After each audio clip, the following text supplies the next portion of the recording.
Hello everyone, आप सभी का स्वागत है मेरे इस यूट्यूब चैनल एच पॉइंट पे।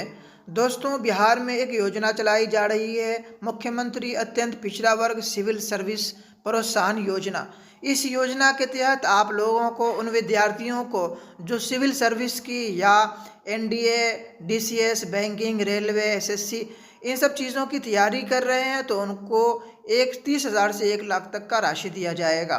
जैसे यहाँ पर आप देख सकते हैं, यहाँ पर लिखा हुआ है यूपीएससी, बीपीएससी, बिहार न्यायिक सेवा, NDA, GCS, banking, railway, SSC आदि।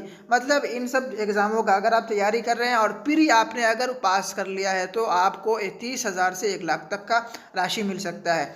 यहाँ पर पढ़ेंगे, उपरोक्त प्रतियोगी परीक्षा के प्रारंभिक परीक्षा में उत्तीर्ण होने पर निर्धारित प्रोत्साहन 1 लाख से 30,000 तक प्रदान की जाती है। यानी कि 1 लाख से 30,000 तक जो है आपको प्री परीक्षा जो होता है उसका प्रारंभिक परीक्षा उसको जो है अगर आपने पास कर लिया है तो आपको दिया जाएगा। सेकंड पॉइंट यहाँ पर लिखा हुआ कि बिहार राज्य के अधिसूची अत्यंत पिछड़ा वर्ग के अस्थायी निवासी अभ्यर्थी इस योजना के लाभ हेतु पात्र होंगे। यानी कि अगर आप बिहार राज्य के अस्थायी निवासी हैं तो आपको जो है इसका लाभ दिया जाएगा। उसके नीचे भी बहुत सारे पॉइंट्स हैं और इसका जो है अवधि जो रखा गया है, इसका जो नोटिफिकेशन दिया गया वो 6 तारीख को दिया गया है। 6 तारीख के बाद आप जो है उसमें 45 दिन और ऐड कर लीजिए। 45 दिनों तक ये जो है वेबसाइट जो है ओपन रहेगा, आप जा करके वहाँ से अप्लाई कर सकते हैं। यहाँ पे बिहार सरकार द्वारा जो है कुछ इम्पोर्टेंट पॉइंट को जो है दर्शाया गया है। यहाँ पे सिविल सर्विस देख रहे हैं, जो सिविल सर्विस का तैयारी कर रहे हैं, यहाँ पर देखेंगे कि लिखा हुआ है विभिन्न रेलवे प्रतियोगी बोर्ड द्वारा आयोजित परीक्षा तकनीकी एवं स्नातक। मतलब इस स्तर का अगर आप कोई परीक्षा दे रहे हैं रेलवे में तो आप जो है ये 30,000 का राशि आपको दिया जाएगा। उसके बाद अगर आप संयुक्त स्नातक स्तरीय परीक्षा कोई दे रहे हैं, केंद्र कर्मचारी चयन आयोग नई दिल्ली, मतलब केंद्र द्वारा जो परीक्षा आयोजित की जाती है उस परीक्षा की तैयारी कर रहे हैं और आपने जो पास कर लिया तो आपको 30,000 दिया जाएगा। वैसे भारतीय जीवन बीमा निगम, इस तरह का अगर कोई जो है अगर आपने जो एग्ज़ाम क्वालिफाई किया है तो आपको दिया जाएगा। फिर एसबीआई जो है बैंकिंग है, बैंकिंग सेक्टर में अगर आपने जो है एग्ज़ाम क्वालिफाई किया है प्री या मेंस तो आपको 30,000 दिया जाएगा। उसी तरह से आरबीआई का दिया हुआ है नहीं। इस तरह से अगर आपने कोई सा भी एग्ज़ाम एनडीए, उसके बाद सीबीआई है, उसके बाद ये वाला देखेंगे central armed police force, central armed police force में भी अगर आपने जो है क्वालिफाई कर लिया है कोई सा भी एग्ज़ाम तो आप जो है इसका फ़ायदा उठा सकते हैं। सीडीएस का दिया हुआ है नहीं। उसके नीचे ऊपर देखेंगे जो है सिविल सर्विस का दिया हुआ है, इंडियन इंजीनियरिंग सर्विस का दिया हुआ है। इस तरह से बहुत सारे एग्ज़ाम है। यहाँ पे देखें प्रतियोगी परीक्षा का नाम लिखा हुआ है, ये प्रतियोगी परीक्षा का नाम लिखा हुआ है। प्रतियोगी परीक्षा आयोजित करने वाली संस्था जो है उसका नाम लिखा हुआ, प्रोत्साहन राशि यहाँ पे लिखा हुआ है। ये प्रोत्साहन राशि को आप देख लेंगे, है नहीं।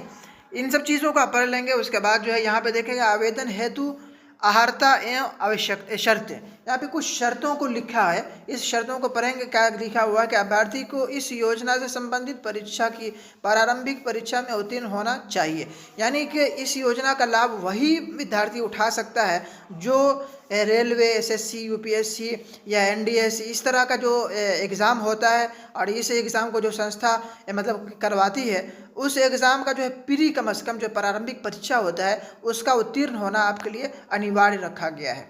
उसके बाद सेकंड पॉइंट है कि अभ्यर्थी जो है बिहार का अस्थायी निवासी जो हो, है नहीं, बिहार का जो है आपको अस्थायी निवासी होना चाहिए। सरकार द्वारा अधिसूचित अत्यंत पिछड़ा वर्ग कोटि के अंतर्गत होना चाहिए। 2 शर्त यहाँ पर रखा गया है। अगर आप जो है अत्यंत पिछड़ा वर्ग से हैं और दूसरा जो है बिहार के निवासी हैं तो आपको जो है ये दोनों शर्तें जो है फुलफिल करना होगा। थर्ड पॉइंट को जो है पढ़ेंगे, अभ्यर्थी को पूर्व से किसी राज्य या केंद्र सरकार के अधीन संपोषित किसी भी सरकारी सेवा, लोक उपक्रम, बोर्ड, निगम में कार्यरत अथवा नियोजित नहीं होना चाहिए। यानी कि अगर आप जो है कोई भी एग्ज़ाम दिया है आपने और जो है उसमें क्वालिफाई करके आपका जो है ये हो गया, सिलेक्शन हो चुका है, या फिर आप जो है उस पर कुछ टाइम से जो है काम भी कर रहे हैं तो आप इसका जो है लाभ नहीं ले सकते हैं। समझ गए। चलिए मैं आपको जो है एक ये दिखाता हूँ, इसके साथ जो है एक शपथ पत्र जो है आपको बनाना पड़ेगा। उस शपथ पत्र को मैं दिखाता हूँ कि उसका जो फॉर्मेट है किस प्रकार का रहेगा।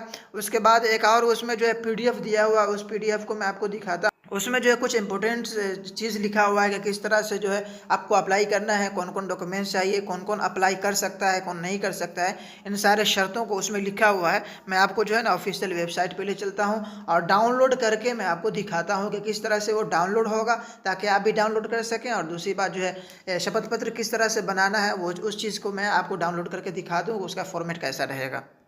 आप यहाँ पर देख सकते हैं मैं जो है बिहार के मुख्यमंत्री सिविल सेवा प्रोत्साहन योजना की ऑफिशियल वेबसाइट पे आ गया हूँ। इसको जब आप नीचे स्क्रॉल करेंगे तो आपको इस तरह का जो है इंटरफेस नज़र आवेगा। इसको पढ़ लीजिएगा, यहाँ पे लिखा हुआ है जो है अलग अलग क्राइटेरिया के हिसाब से जो है अलग अलग किया हुआ है। इसको आप देखेंगे गौर से, जब इसको आप देखेंगे तो आपको समझ में आ जाएगा कि यहाँ पर क्या लिखा हुआ है।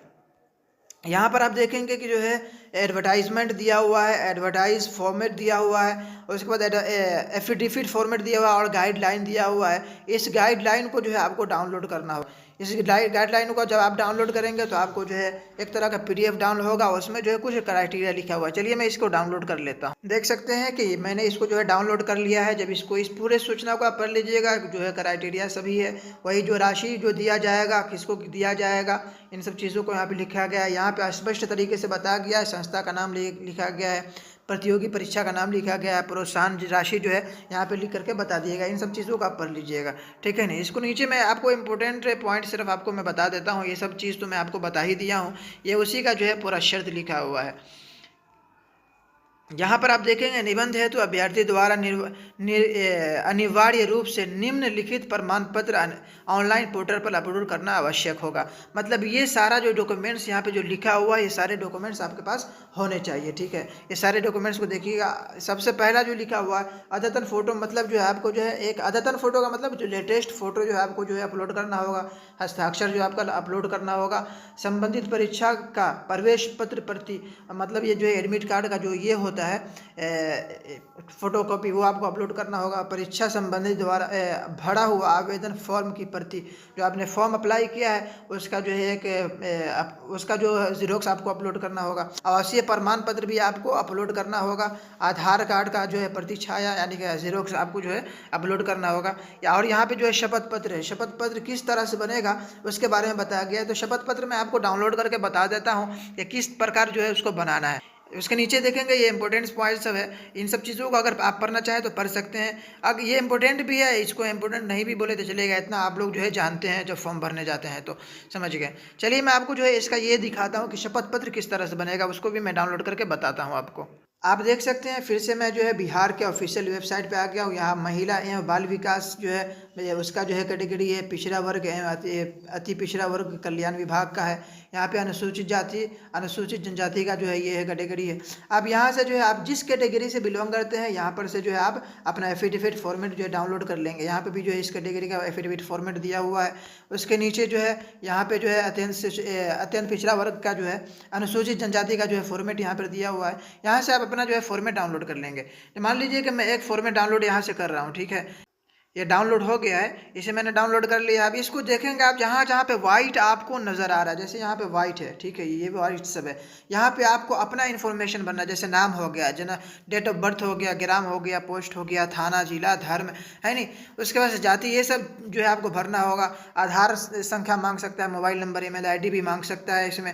उसके बाद हो सकता है कि आपका जो एग्ज़ाम जो एग्ज़ाम आपने क्वालिफाई किया है उस एग्ज़ाम का जो है रजिस्ट्रेशन नंबर जो होता है वो रजिस्ट्रेशन नंबर मांगेगा। यहाँ से जो है दिनांक उनांक भर करके आप बनवा सकते हैं। अब ये बनेगा कहाँ, तो आप जो है आप अपने ज़िला के इसमें चले जाएंगे, कोर्ट में चले जाएंगे। कोर्ट में जाने के बाद जो है उसके बाद जो है वहाँ से एक इस तरह का पत्र लेंगे। पत्र पर जो है इसी प्रकार जो है आपको सिग्नेचर करवाना पड़ेगा, मोहर मरवाना पड़ेगा, और आपका जो है मोहर भी होना चाहिए। वहाँ से आप अपने ज़िला के जो है कोर्ट से जा करके बनवा सकते हैं।